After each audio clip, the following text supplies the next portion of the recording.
सुप्रभात बच्चों।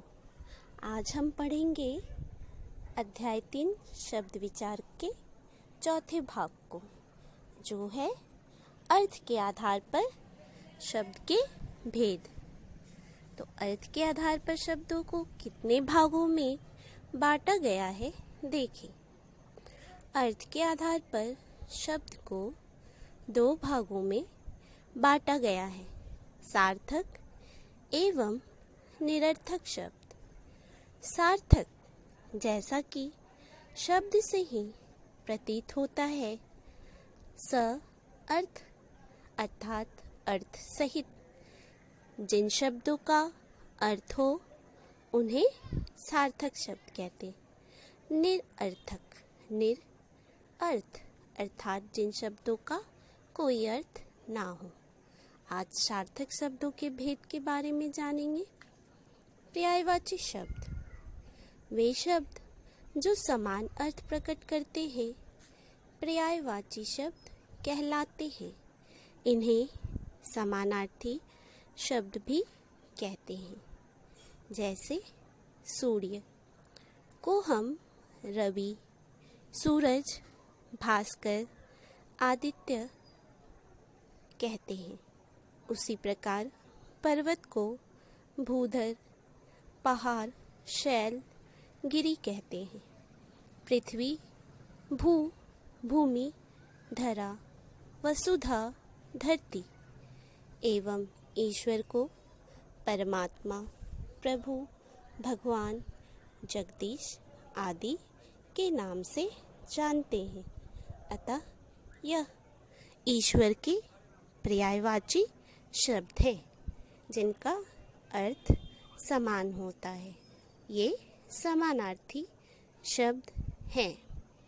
दूसरा, विपरीतार्थक शब्द, जिसे आप विलोम शब्द के नाम से जानते हो। विलोम शब्द विपरीत अर्थ प्रकट करने वाले शब्दों को विपरीतार्थक शब्द कहते हैं। जैसे शब्द अमृत, उसका विलोम विष, सम्मान, अपमान, प्रश्न, उत्तर, आदर, अनादर।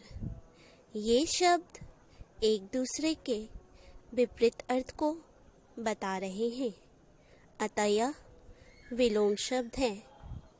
जो शब्द एक दूसरे के विपरीत अर्थ को, उल्टे अर्थ को बताए, वे विपरीतार्थक, विलोम, उल्टा शब्द कहलाते हैं। समरूप भिन्नार्थक या श्रुति सम भिन्नार्थक शब्द। कुछ शब्द ऐसे होते हैं जो दिखने में समान लगते हैं, कुछ शब्द सुनने में समान लगते हैं।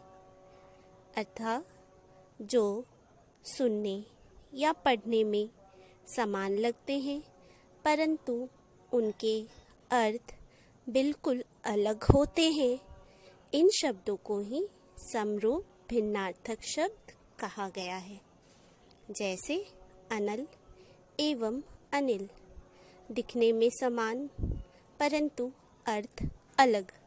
अनल का अर्थ आग, अनिल का अर्थ वायु। उसी प्रकार दूसरा मेल, मैल। मेल का अर्थ होता है एकता, मैल का गंदगी।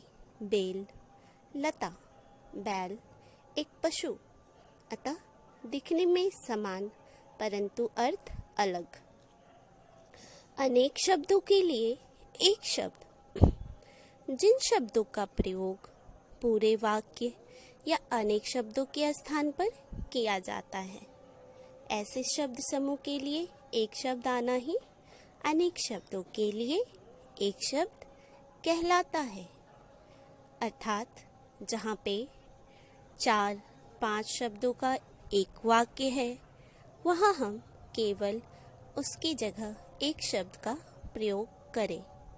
जैसे जिसके आने की कोई तिथि ना हो, इसकी जगह अतिथि लिखने पर यह स्पष्ट हो जाता है, जिसका आदि न हो अनादि, जिसका जन्म न हो अजन्मा। अतः यह अनेक शब्दों के लिए एक शब्द कहलाते हैं।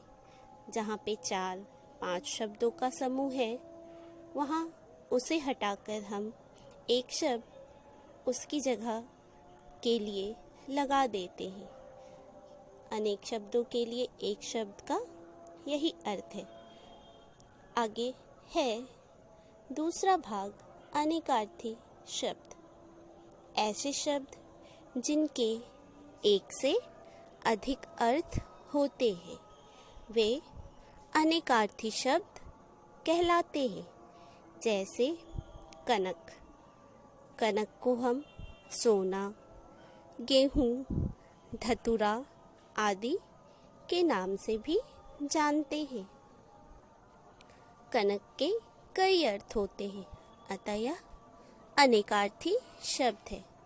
तप, तपस्या, गर्मी, धूप, इनको भी हम कई नामों, कई अर्थों से जानते हैं। वैसे ही एक उदाहरण है, जैसे हार के 2 अर्थ, गले का हार एवं पराजय। माँ ने सोने का एक सुंदर हार खरीदा। माँ ने गले का सुंदर हार खरीदा। खेल में मोहन की हार हो गई। खेल में मोहन की पराजय हो गई। कुल का अर्थ होता है वंश, सब एवं घर।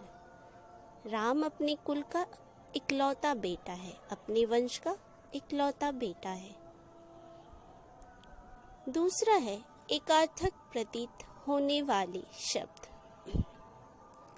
ऐसे शब्द जो देखने में एक दूसरे के पर्यायवाची लगते हैं, लेकिन उनके अर्थ में भिन्नता होती है, वे एकार्थक प्रतीत होने वाले शब्द कहलाते हैं। ईर्ष्या, दूसरों की उन्नति देखकर मन में होने वाली जलन। ये इनका अर्थ यह है। द्वेष, किसी से शत्रुता का भाव, परंतु हम दोनों को एक समान समझते हैं, परंतु इनके अर्थों में भिन्नता होती है। अपराध एवं पाप दोनों समान हम प्रयोग करते हैं, परंतु अपराध का अर्थ है सरकारी कानून तोड़ना और पाप का अर्थ है धार्मिक नियमों को तोड़ना। ये थे आज के अध्याय। अगली कक्षा में हम नए अध्याय के बारे में जानेंगे। आज के लिए बस इतना ही। धन्यवाद।